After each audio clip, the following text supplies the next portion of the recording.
On va passer à une autre question, mais cette fois une question du public et dans la salle, il me semble, normalement. Les mains se lèvent. Alors, vous enlevez votre masque, s'il vous plaît. Je suis un malentendant de naissance, donc si en plus je ne vois pas votre bouche, déjà je ne vois rien, alors comme ça c'est plus simple.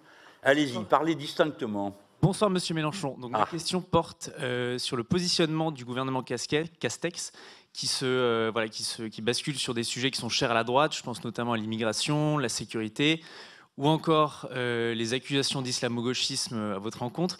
Je voulais avoir votre avis sur cette question. Est-ce que c'est pour vous une simple manœuvre politicienne pour aller glaner des voix à droite ou à l'extrême droite, ou est-ce que c'est une réaction nécessaire dans un pays où la situation sécuritaire se tend et où il y a vraisemblablement un problème?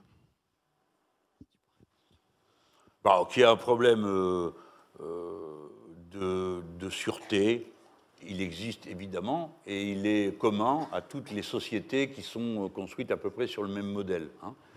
Le néolibéralisme atomise, précarise et paupérise, et le résultat de tout ça, c'est des zones de la société qui s'auto-organisent d'après d'autres règles que la règle commune.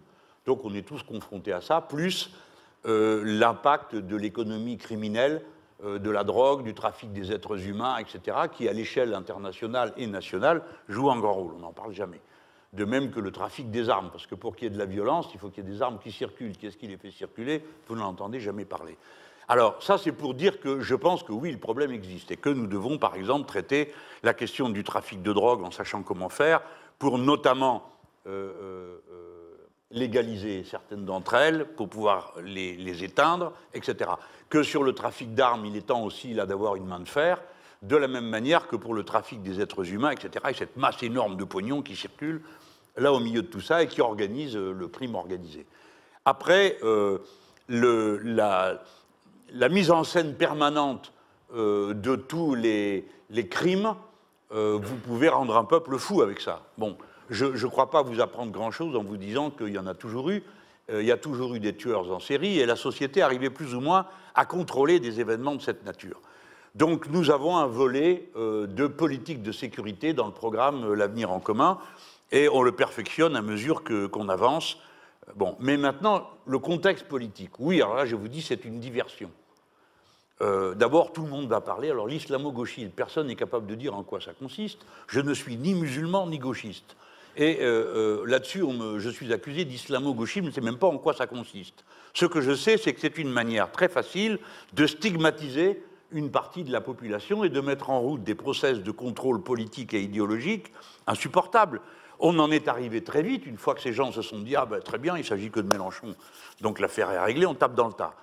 Évidemment, ils commencent toujours par moi, ils font le cahier de brouillon avec moi, pour les perquisitions, pour tout ce qu'on veut, je suis le cahier de brouillon. Là, islamo-gauchiste. Et comme ça n'a pas donné de protestation, vu que la concurrence était enchantée de me voir crouler sous les emmerdements, d'une part, et que les adversaires étaient également satisfaits de ça, ben, ils ont pu passer à la suite. Et la suite, elle a été immédiatement tragique et ridicule. Que la ministre de l'Enseignement supérieur, ancienne présidente d'université, ait idée d'aller demander au CNRS de contrôler la recherche à l'université pour vérifier ceux qui s'occupent à des activités islamo-gauchistes, même McCarthy n'y avait pas pensé. Bon, ça fait rire l'univers entier que des Français se lancent dans des opérations de contrôle politique de cette nature. Oui, c'est une diversion, parce que pendant qu'on parle de ça, qui n'a aucune consistance, dont personne ne sait au juste en quoi ça consiste, ni où est véritablement le danger, on ne parle pas du reste. Tout à l'heure, je vous ai parlé de la famine. Bon, je sais que vous me croyez, parce que vous êtes à un âge où vous avez, vous-même, vous avez votre vie, vous avez vos copains, donc vous savez que c'est vrai. Mais de ça, on n'en parle pas. On ne parle pas de tout le reste, on ne va pas parler, je vous ai parlé des gens qui ont froid, je vous ai parlé des gens qui ont faim, des gens qui sont dans le noir. Mais je ne parle pas de 2 ou 3 personnes, je parle de 10 millions de personnes qui ont plongé dans la pauvreté dans ce pays. 10 millions, ce n'est pas moi qui donne le chiffre, qui sont en dessous du seuil de pauvreté, dans une des nations les plus riches du monde. Donc c'est une diversion. Et regardez comment la scène est surplombée par ça. Alors ils s'étaient inventé un trimestre où ils s'occupaient d'aller grappiller des voix à l'extrême droite, M. Macron. Et alors, il a commencé en plein mois de décembre, une interview à l'Express. Il dit oui, quand même, Pétain, c'était un grand militaire. Non, c'était un traître à la patrie et un antisémite. Et Maurras, c'était quand même un bel écrivain. Non, c'est un lâche, un traître à la patrie, lui aussi.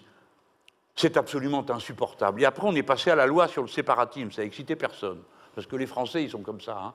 Comme ça, fort en gueule, mais ils n'aiment pas trop se pouiller sur des histoires qui les divisent trop.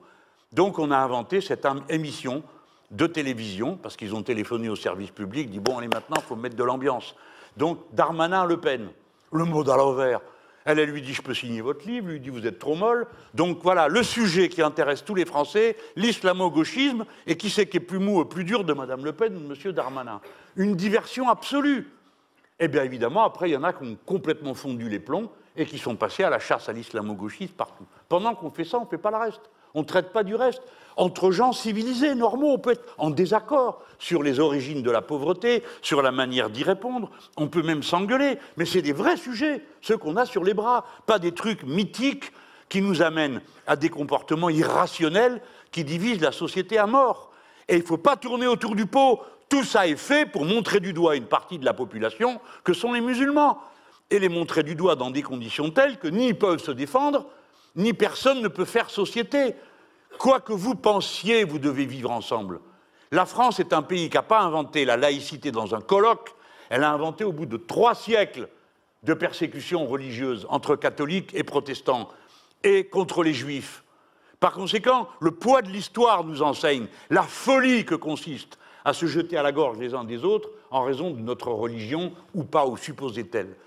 Le peuple français doit faire peuple, et pour ça, il faut qu'on en passe, notamment par le fait qu'on liquide des tentatives aussi misérables que celle-là de créer une division qui est, à mes yeux, intenable par le peuple français dans la durée.